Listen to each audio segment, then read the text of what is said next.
coup. Alors, qu'est-ce qu'il y a à savoir pour le contrôle? Je vais essayer de faire ça en 4 parties. Alors tout d'abord, donc sur les, on va appeler ça plastique et polymère. Donc plastique et polymère. Voilà. Alors, qu'est-ce qu'il y a à savoir? Donc on va commencer déjà par parler des plastiques. Alors les plastiques, en fait, on sait qu'il y a 3 catégories de plastique. Alors, est-ce que vous vous rappelez les 3 catégories?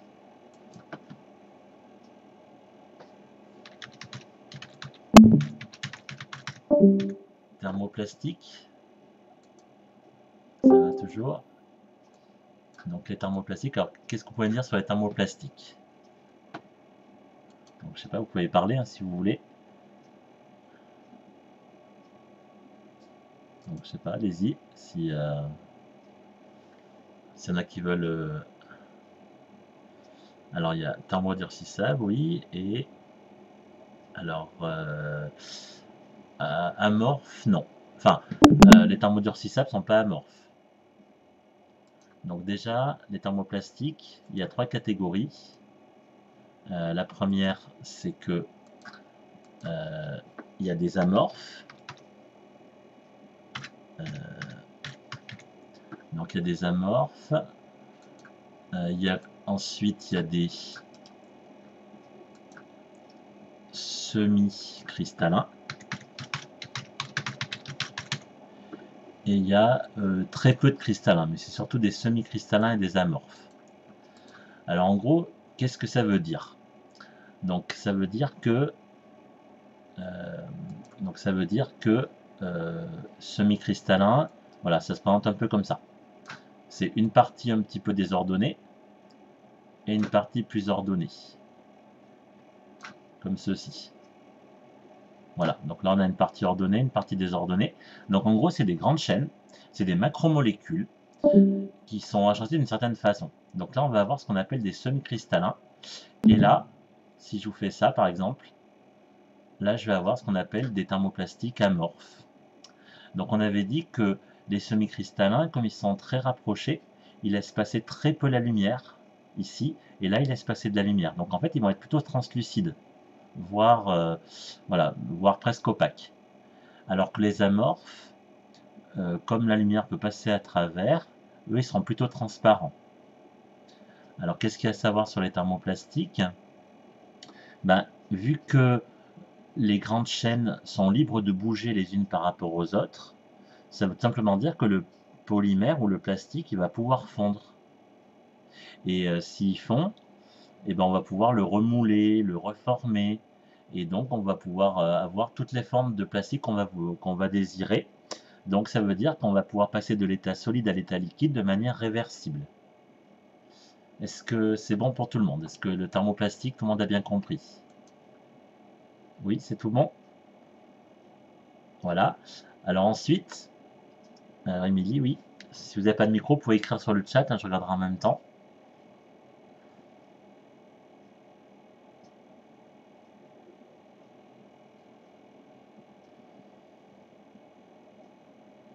Alors, en attendant, je vais passer à la suite. Donc,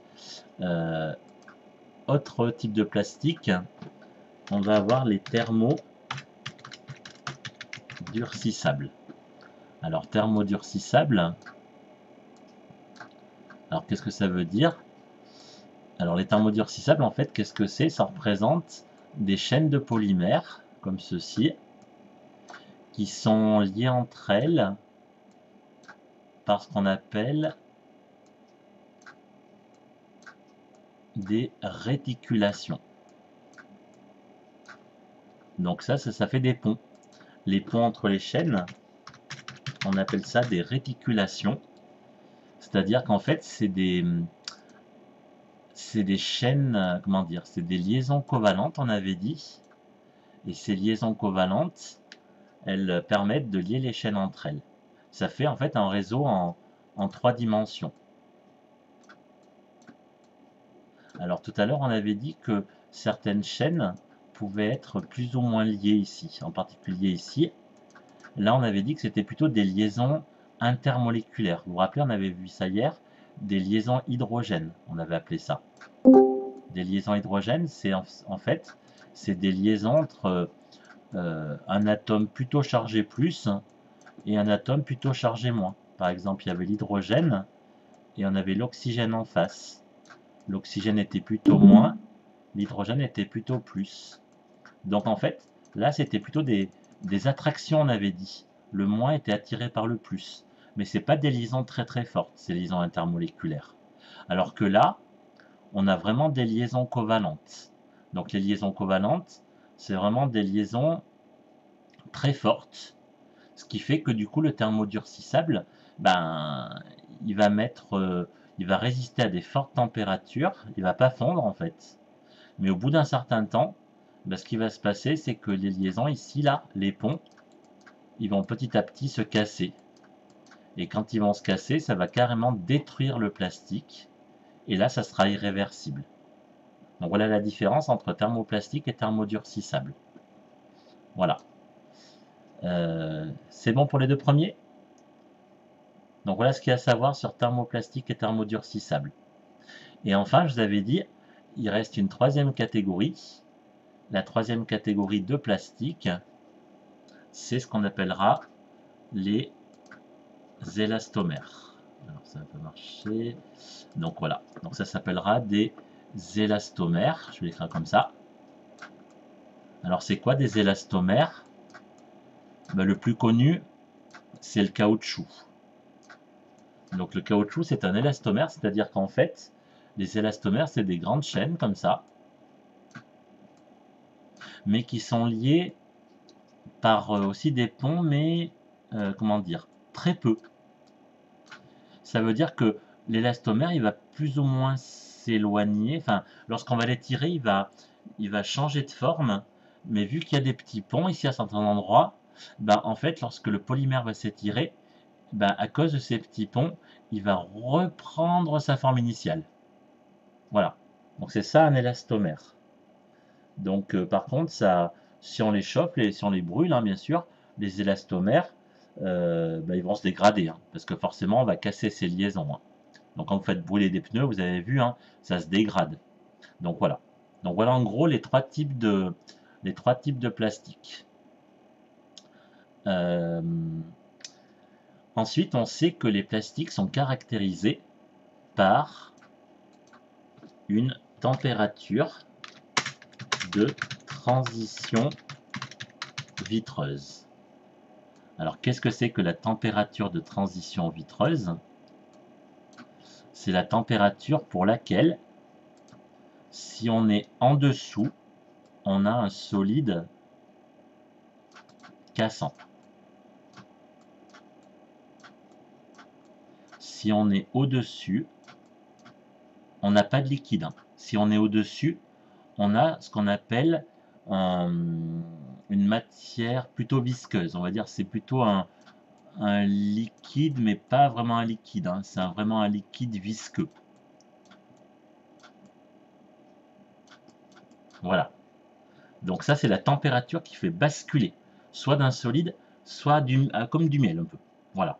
C'est ça la température de transition vitreuse. Ensuite, qu'est-ce que je pourrais dire? Ben, c'est quoi maintenant la différence entre un plastique et un polymère? Ben, la différence, ça va résider dans ce qu'on appelle un additif, ou alors on appelle ça aussi un adjuvant. Alors, c'est quoi la différence? Est-ce que vous vous rappelez? Entre l'additif et l'adjuvant. Est-ce que quelqu'un se rappelle? Bonjour, je viens juste d'arriver. Moi, je me souviens. Oui, vas-y Léane. Un additif, c'est quand il y en a plusieurs, je crois. Oui, beaucoup. Et un adjuvant, c'est quand il y en a qu'un seul. Oui, en fait l'additif, c'est quand on rajoute beaucoup de choses, enfin, une grosse quantité de produits. Alors, je donne des exemples. Si par exemple tu as une matière plastique, tu veux la rendre super méga costaud, et on va rajouter de la charge. La charge, c'est un peu de la craie, on peut rajouter quelque chose qui va lui donner de la charge, donc on va rajouter quelque chose en grosse quantité. Donc ça, c'est vraiment de l'additif. Et si par contre, mon plastique, moi je veux qu'il, par exemple, qui lutte contre les UV ou qui lutte contre les champignons microscopiques, là, il faut que je mette un tout petit peu de produit. Donc là, ça sera plutôt de l'adjuvant. Et l'adjuvant, ça sera en fait ce qu'on va mettre en toute petite quantité. Et ça aura un impact très important dans la matière plastique. Donc voilà, c'est ça la différence. Donc additif, c'est en grosse quantité, et adjuvant, c'est en petite quantité. Voilà. Donc ça, c'est ça qui permet de dire que le polymère, plus les additifs et les adjuvants, ça donne la matière plastique. Donc voilà. Donc pour faire du plastique, il faut un polymère et il faut des additifs et des adjuvants. Voilà pour la première partie. Est-ce que c'est bon pour tout le monde? Alors maintenant, la deuxième partie qu'on va voir, c'est, on en a parlé un petit peu aussi en même temps, c'est les bioplastiques. Alors les bioplastiques, on avait vu par exemple en cours mardi un exemple qui s'appelle le PLA, qui provient de l'acide lactique. Donc ça veut dire quoi un bioplastique? Ça veut dire que c'est issu de matière végétale. Ça veut donc dire que c'est pas issu du pétrole. Donc ça, c'est ça qu'on appellera un bioplastique. Et un bioplastique, ça a trois propriétés. Alors, la première propriété, on dit que c'est biosourcé. Sa source, c'est les végétaux. Donc on dit que c'est biosourcé. Et on avait vu aussi que le PLA, il avait en plus d'être biosourcé, on disait qu'il était biodégradable. Donc ça veut dire qu'il va se dégrader en très peu de temps. Ça peut aller de, je sais pas moi, de 1 mois à 6 mois. Ça va dépendre dans quelles conditions il va être. Par exemple, ça peut être toutes les bactéries, les micro-organismes qui vont petit à petit dégrader, décomposer le polymère. Donc voilà, on dit qu'ils sont biodégradables. Et on sait aussi que le PLA, en l'occurrence, on dit aussi qu'il est biorésorbable. Alors biorésorbable, alors qu'est-ce que ça veut dire? Ça veut dire qu'en fait, il va laisser la place à la peau. Par exemple, on va utiliser des fils de suture, on avait dit.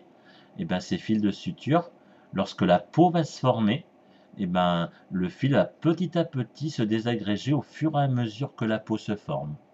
Donc on dit que le plastique, il est biorésorbable. Donc voilà ce qu'il y a à savoir sur les bioplastiques, donc issus de végétaux, et on sait que c'est généralement fait à partir de, on avait dit, il faut penser, pensez aux sacs que vous utilisez quand vous achetez des légumes. C'est les sacs faits à base d'amidon de maïs ou d'amidon de pommes de terre. Voilà. C'est ça les bioplastiques. Après les bioplastiques, on peut les retrouver aussi, il n'y a pas que dans les sacs plastiques, parce que vous faites le packaging en ce moment, il n'y a pas que le packaging, on a vu les chaussures de ski, il y a plein de, par exemple les matelanches à voile, par exemple, on peut l'utiliser dans le sport aussi. Donc les bioplastiques, c'est utilisé dans plein de domaines. Et maintenant les bioplastiques, ou les plastiques en général, il y a deux façons de les fabriquer. Il y a d'abord la polyaddition.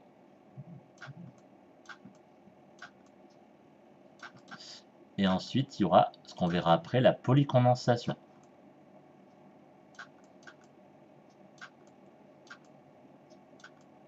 Alors, quelle est la différence entre la polyaddition et la polycondensation?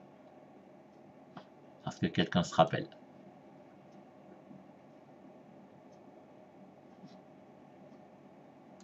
Donc, la polyaddition, je prends une autre couleur. Pour savoir si vous avez une polyaddition, la première chose à voir, c'est ça.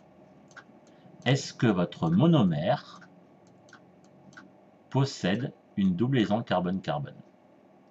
Alors, je rappelle que pour faire une polymérisation, j'ai oublié de le dire tout à l'heure, il faut partir de monomères. Il en faut petit n. Et n monomères vont donner une molécule de polymère. Voilà. Donc cette réaction, ça s'appelle une polymérisation. Et donc il y a deux types de polymérisation, la polyaddition, la polycondensation. Alors maintenant, comment vous allez procéder? Si votre monomère possède une double liaison carbone-carbone. Alors vous voyez par exemple comme ça. Ben, si je mets par exemple ici des H, et on va mettre la lettre A ici. Alors le A, qu'est-ce que c'est? Ben, ça peut être un groupe, ça peut être du chlore. Si je mets du chlore, j'aurai du chlorure de vinyle. Ça peut être du H, ça sera de l'éthylène. Ça peut être du CH3, ça sera du propène. Ça peut être... enfin voilà, donc ça dépendra de l'exercice. Ben, hier, on avait vu par exemple que A, c'était du C6H5, c'était du styrène. Ou du CN, c'était de l'acrylonitrile. Vous voyez? Donc voilà, votre monomère doit être comme ça au départ. Donc si vous avez ce monomère, la question qui va vous être posée, c'est de dire, c'est quoi l'équation de polyaddition? Ben là, il va falloir mettre la flèche, pour dire qu'il y a une réaction chimique, et ensuite écrire le polymère.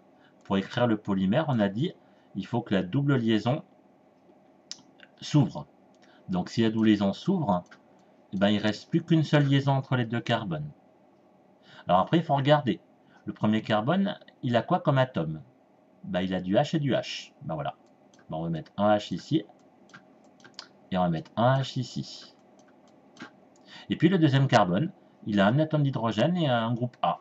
Et ben, je vais mettre le H ici, et je vais mettre le A ici. Et bien là, ce que je viens de faire, c'est de représenter ce qu'on appelle un motif.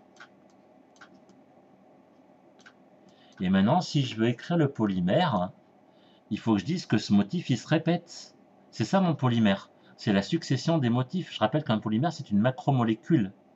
Donc, ben pour dire que ça se répète, je mets une parenthèse et petit n. Ça veut dire que mon motif, il se répète n fois. Mais pour que le motif se répète n fois, il faut que le monomère, eh ben, j'en ai suffisamment pour pouvoir faire répéter mon motif. Donc mon monomère, il m'en faudra petit n. Alors petit n, c'est ce qu'on appelle l'indice ou l'indice de polymérisation. Alors c'est quoi petit n? C'est la masse du polymère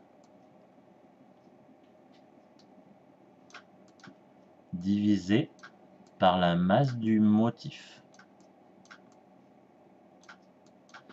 Alors au contrôle, il y a deux possibilités.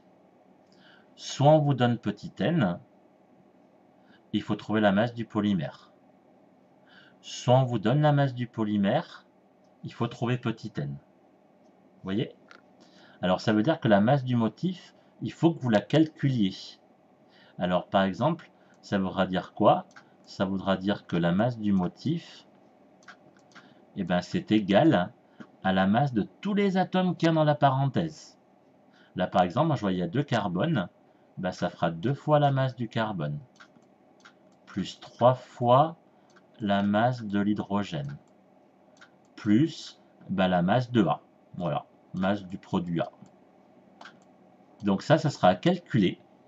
Mais par contre, je vous avais dit, les masses molaires du carbone, de l'hydrogène, de tous les éléments, la masse molaire de tous les atomes, ça sera toujours donné.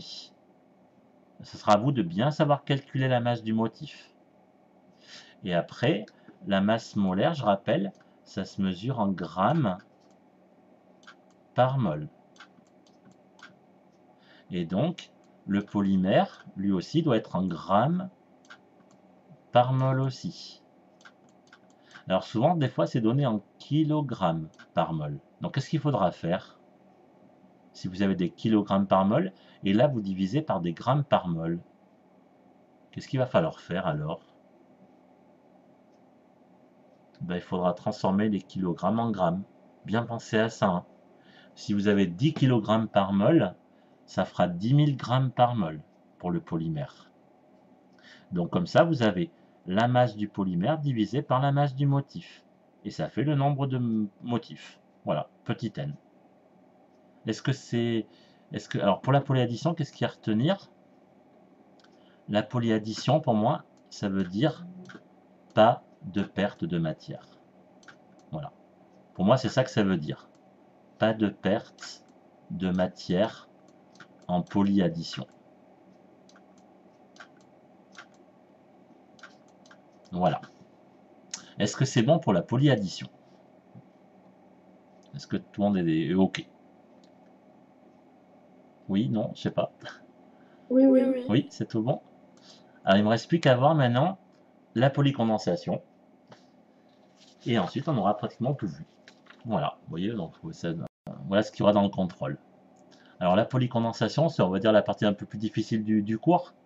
Alors, la polycondensation, moi, je vais couper ça en deux. Voilà. Pourquoi? Parce que en polycondensation, vous en avez deux à connaître. Il y a les polyesters à connaître, on avait dit, et vous avez à connaître les polyamides. C'est les deux polymères à connaître. Polyester, polyamide. Alors maintenant, comment est-ce qu'on va analyser tout ça? Alors déjà, une polycondensation, et bien déjà, il faut se dire, il y a une perte de matière. On va enlever des molécules d'eau. C'est ça la polycondensation. Donc, ça veut dire que notre monomère, alors je vais écrire comme ça, notre monomère, il doit avoir, voilà, des crochets. Il faut qu'il ait deux crochets de chaque côté. Ces crochets, qu'est-ce que c'est? Ces crochets là justement, c'est des groupes. C'est des groupes caractéristiques qui vont servir de crochets. Alors les groupes en fait, pour un polyester, il y a deux groupes. Il faut deux groupes différents si on a un monomère. Alors pour un polyester, il faut un groupe alcool et il faut un groupe acide carboxylique. Ça c'est les deux crochets du monomère. Acide carboxylique et alcool. Donc si je traduis ça par une molécule, j'écrirai la molécule comme ça. OH d'un côté, puisque OH c'est alcool, et COOH de l'autre côté, puisque COOH c'est l'acide carboxylique. Et puis au milieu c'est une chaîne carbonée, hein. C'est voilà, c'est la molécule, voilà, c'est le monomère. Donc voilà comment se présente le monomère. Donc qu'est-ce qu'on a dit maintenant? On a dit que ce monomère, il va réagir sur d'autres monomères pour s'accrocher. Donc ça veut dire que il en faudra petit n des monomères pour que les monomères puissent s'accrocher les uns aux autres. Alors pour qu'ils puissent s'accrocher, il faut qu'ils perdent de l'eau. C'est ça qu'on avait dit. S'ils perdent de l'eau, vous voyez, on enlève le H du OH, on enlève le OH du COOH. Et là, du coup, H avec OH, ça va faire H2O. Et maintenant, qu'est-ce qui va rester? Ben, ce qui va rester, c'est quoi? Ben, ici, il va rester que l'oxygène. Donc, il va rester O. Et là, qu'est-ce qui va rester? Il va rester que le CO. Puisque le OH, il est parti. Et puis, au milieu, ça ne bouge pas. Ben, au milieu, c'est ma molécule. Je n'ai pas touché. Je ne touche pas ma molécule. Je touche qu'au groupe. Maintenant, ça y est, j'ai mon polymère. Alors, le polymère, comment je l'écris? Eh ben, je dis que ça, c'est un motif. Et comme c'est un motif, je dis qu'il se répète petit n fois. Et voilà, voilà l'écriture de la polycondensation. Alors, ce qu'on a obtenu, ça s'appelle un ester. Alors, pourquoi ça s'appelle un ester? Parce que comme on a un CO là, et comme on a un oxygène ici, et bien vous savez que le motif, il se répète. Donc, qu'est-ce qu'il y a après le CO normalement? Vu que ça se répète, ben, il y a à nouveau un oxygène derrière. Et ben voilà. Et après, j'ai à nouveau ma molécule. Oui, ça se répète normalement. Et ben qu'est-ce que... Monsieur, Oui, Pourquoi on met pas HN2... Non, c'était pas ça, c'est NH2O ou un truc comme ça. Ah si, si, j'ai oublié de le mettre, ouais, c'est ça, tout à fait. J'ai oublié de le dire. Ben, je voulais juste... Ah oui, ben, je vais le faire maintenant alors. Donc là, tu vois qu'il y a HOH, donc on enlève une molécule d'eau par monomère. Mais vu qu'on a N monomères, eh ben on va enlever NH2O. Voilà, j'avais oublié ça. Mais moi, ce que je voulais montrer, c'était ça en fait. Vous voyez le crochet qui a permis de joindre deux monomères. Le crochet, il est là. Et ce crochet, eh ben, c'est un groupe caractéristique qu'on appelle un groupe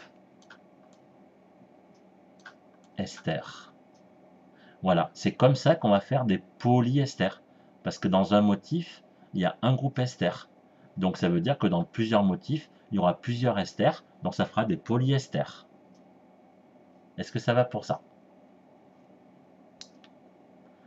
Alors, si ça va, je vais faire pareil pour les polyamides. Donc cette fois-ci, qu'est-ce qui a changé? Ben, ce qui a changé, c'est que mon monomère, il a lui aussi des crochets. Mais les deux crochets qu'il a là, c'est pas tout à fait les mêmes qu'à gauche.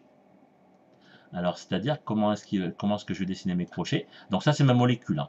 On va dire, ça c'est ma molécule de monomère. Voilà, je fais ça pour simplifier, hein.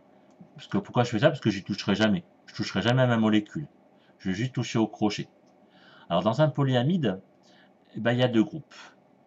Il y a le groupe, celui-là, là, et il y a ce groupe-là. Ça, c'est les deux crochets. Alors, qu'est-ce que vous reconnaissez comme groupe cette fois-ci? Il y a le groupe acide carboxylique.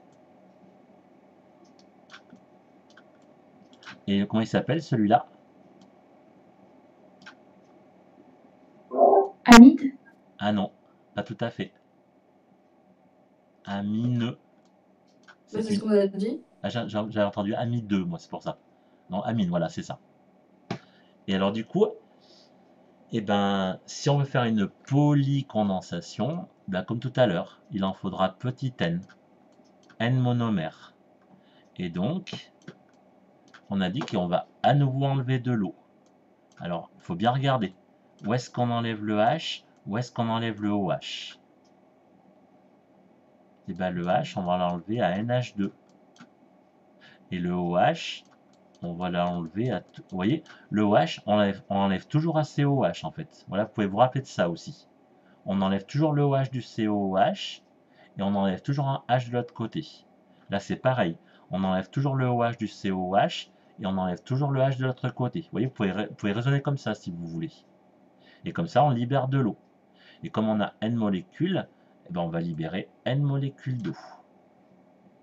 Maintenant, qu'est-ce qui reste? Qu'est-ce qui reste si j'enlève de l'eau? Ben là, au lieu d'avoir NH2, ben, il va me rester que NH. Le N, il a perdu un hydrogène. Et puis de l'autre côté, ben, j'ai perdu un OH. Donc, ben, il reste que CO. Et au milieu, ben, il y a toujours la molécule. Le monomère, il n'a pas bougé, il est toujours là, lui. Et du coup, ben voilà, ça c'est mon motif. Et ben mon motif, pour dire que j'ai un polymère, ben, il faut que je le mette entre parenthèses comme ça. Et je dis qu'il se répète n fois. Et ça, c'est mon polymère qui s'appellera un polyamide. Alors comment je vérifie que c'est un polyamide? Ben, comme tout à l'heure.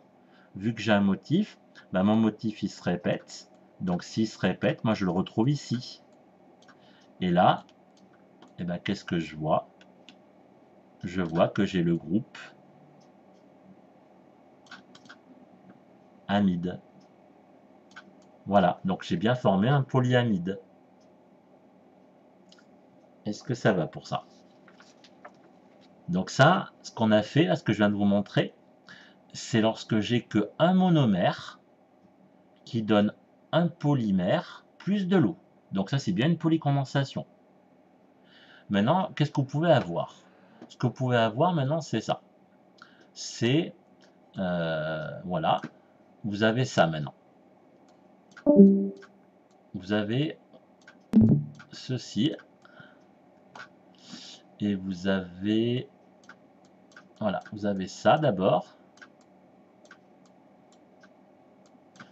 plus vous avez ça. Donc en vert, c'est les monomères, et en rouge, c'est les crochets. Voilà, et voilà. Alors qu'est-ce qui a changé par rapport à tout à l'heure?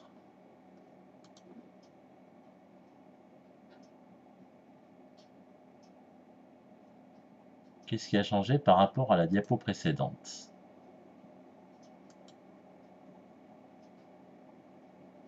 Alors, qu'est-ce que vous voyez de différent?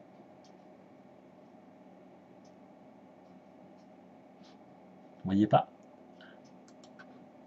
Eh ben, c'est que là, on a non pas un monomère, mais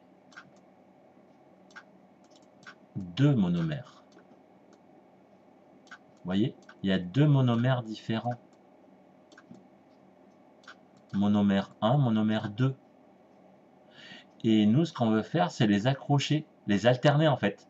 C'est comme si vous aviez un wagon rouge, un wagon bleu. Et alors moi, j'aimerais faire un train formé du rouge, du bleu, du rouge, du bleu, du rouge, du bleu. Comment je vais faire? Alors pour faire mon train, eh ben, il faut n molécules comme ça, plus n molécules comme ça. Ça, c'est le point de départ. Et ensuite, on a dit qu'il fallait enlever de l'eau. Donc pour enlever de l'eau, qu'est-ce qu'on a dit tout à l'heure? Regardez, j'enlève toujours le OH du COH, j'enlève le OH du COH, vous voyez, comme tout à l'heure. Pareil, j'enlève le H du OH et j'enlève le H du OH. Vous voyez, comme tout à l'heure, hein, pareil.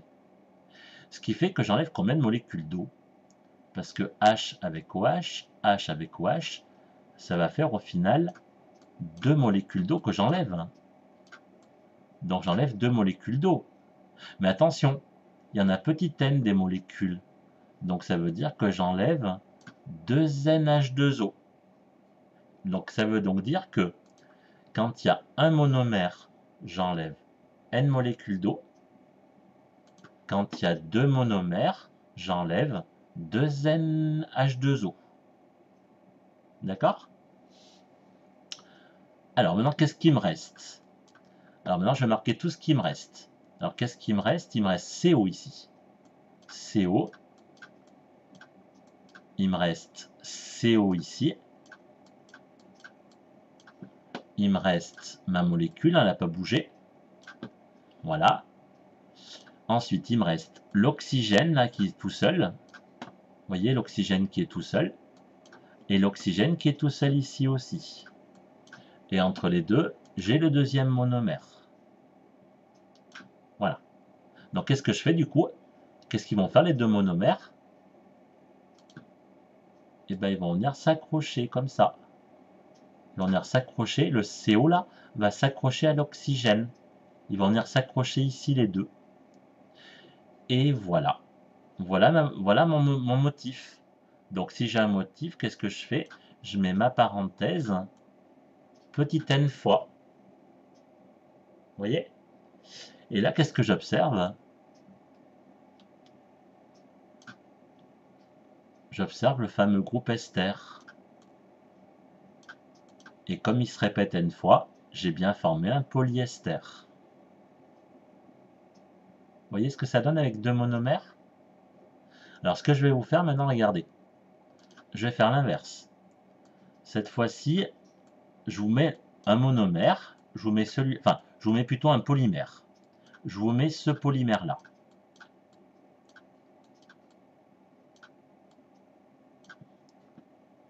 Voilà.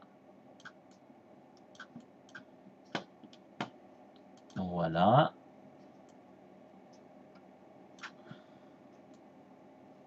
Voilà.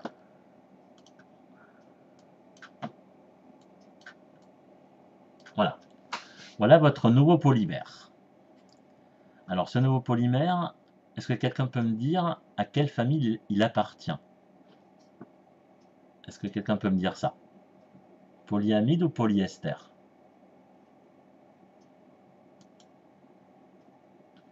à votre avis? Qu'est-ce que vous reconnaissez comme groupe caractéristique?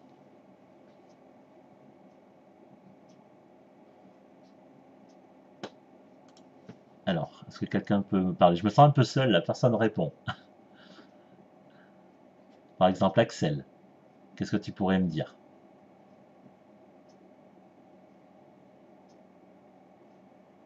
C'est quoi pour toi, un polyamide ou un polyester, Axel?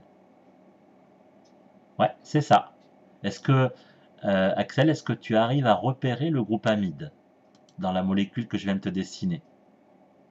Est-ce que tu peux repérer le groupe amide? Ouais, c'est ça. Alors maintenant que tu l'as repéré, Axel, le groupe amide, bah, la question que je vais te poser, enfin, que je pose à tout le monde, c'est de retrouver les deux monomères qui ont permis de fabriquer ce polymère. Alors tu m'as dit, Axel, que le groupe amide, il est au milieu. Bah, il est là. Voilà, je l'ai fait en rouge. Ça, c'est le groupe amide. Alors maintenant, la question, c'est ça. Je fais une flèche qui va dans ce sens. Moi, ce que je veux, c'est retrouver le premier monomère qui a permis de faire ce polymère et retrouver le deuxième monomère qui a permis de faire ce polymère. Voilà la question que je vous pose. Est-ce que c'est possible de les retrouver? Alors, qu'est-ce qu'il va falloir faire? Alors, c'est l'assemblage du groupe caractéristique à gauche et celui de droite, tout à fait. Donc, ça veut dire que du coup, si on veut retrouver les deux monomères, il faut couper en deux. Il faut couper en deux le groupe du milieu. Et si vous coupez en deux le groupe du milieu, et bien après, ce que vous faites, vous n'avez plus qu'à réécrire. Vous voyez? Vous n'avez plus qu'à réécrire ce qui est à gauche et réécrire ce qui est à droite. C'est tout. Il y a juste à réécrire. Donc, vous voyez, moi, je vais le refaire. Ben, je vais mettre CO. Vous voyez, je réécris ce qui est marqué à gauche. CO, CO. Et j'ai mon monomère qui s'écrit en vert comme ça au milieu. D'accord? Et je fais pareil de l'autre côté. Alors, qu'est-ce que j'ai de ce côté? Ben, de ce côté, j'ai NH, NH, et j'ai mon monomère au milieu. Comme ça. Alors maintenant, qu'est-ce qui manque, hein? Qu'est-ce qui manque pour trouver les monomères? Est-ce que vous vous rappelez? On a fait ça hier. Parce qu'il vous voyez que le carbone, là, il manque quelque chose. Le carbone, là, il manque quelque chose aussi. Et l'azote, pareil. Lui aussi, il lui manque quelque chose à l'azote, là. Il lui manque quelque chose et lui aussi, il lui manque quelque chose. Qu'est-ce qui manque de chaque côté? Dites-moi tout. Qu'est-ce que je dois faire?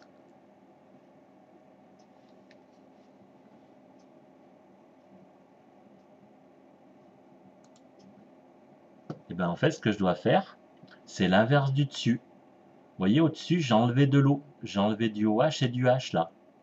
Et bien là, vu que j'ai le polymère, vu qu'il faut que je retrouve les monomères, je sais que je dois enlever de l'eau.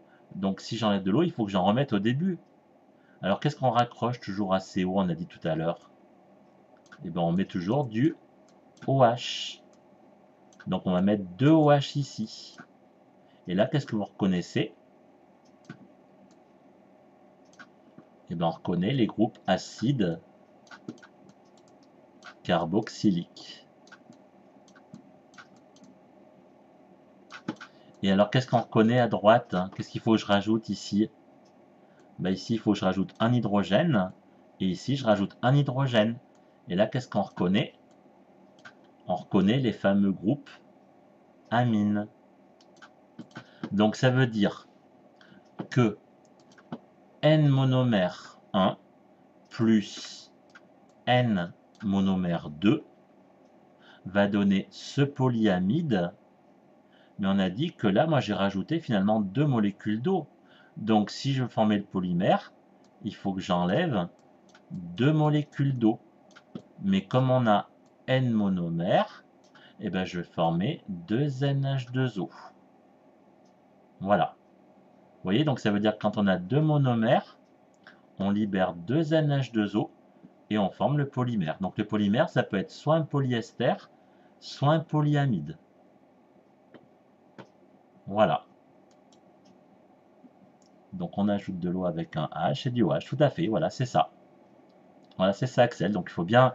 Et comme ça, si tu rajoutes de l'eau d'un côté, ça veut dire que tu enlèves de l'eau de l'autre côté. Voilà ce que ça veut dire. Donc voilà, voilà ce qu'il faudra savoir pour le contrôle de mardi prochain. Est-ce qu'il y a des questions? Donc là, je réponds à toutes les questions maintenant. Donc Axel, tu as tout compris, c'est impeccable. Les autres, ça donne quoi du coup alors Émilie, Léonie, Léna, je sais pas, est-ce que c'est plus clair? Il faut juste savoir ce qu'on vient de voir, voilà. J'ai à peu près tout résumé ce qu'il y aura dans le contrôle. Bah, pourquoi tu n'y arriveras pas? Ben, regarde, maintenant, reprends tout ça à tête reposée. Essaye de le refaire sur une feuille blanche.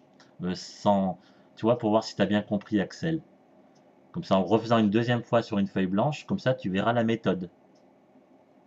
Tu vois, tu relis d'abord, et après, voilà, tu relis d'abord pour bien comprendre, et après, tu essayes de le refaire sur une feuille blanche.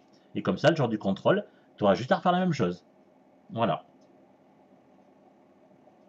Donc, c'est bon pour tout le monde. Léonie aussi, c'est bon.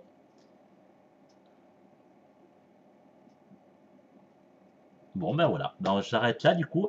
Je vous mets... Alors, ce que je ferai, c'est que j'enverrai l'enregistrement sur, soit sur Discord, soit sur Pronote, pour ceux qui n'ont pas pu venir aujourd'hui.